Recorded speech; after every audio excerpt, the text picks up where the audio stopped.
हे विलक्षण आहे. पालघर जिल्ह्यातील वाडा तालुक्यातील अतिदुर्गम भागातील गारगाव या गावात एक कावळा लहान मुलाप्रमाणे संवाद साधतो.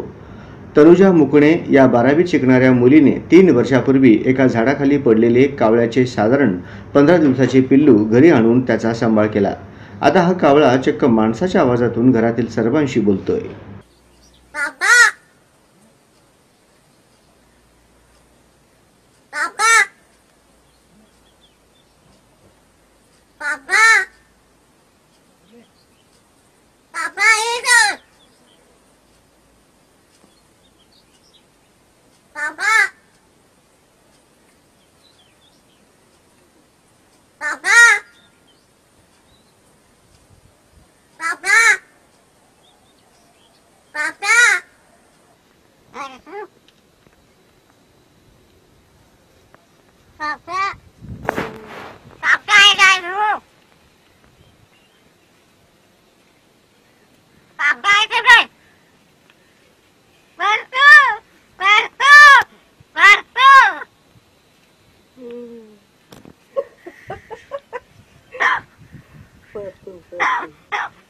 खोकलाही झाला लगे.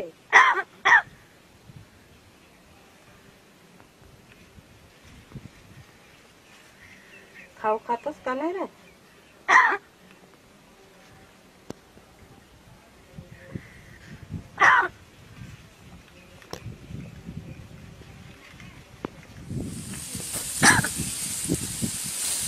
तू कोण र? काल्या ना रे तू?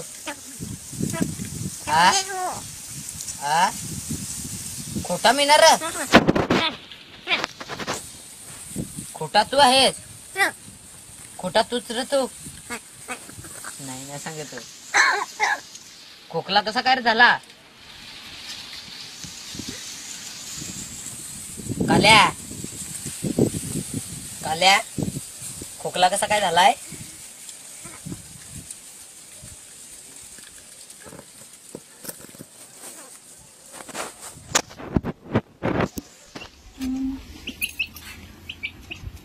त्यांनी सगळं मस्त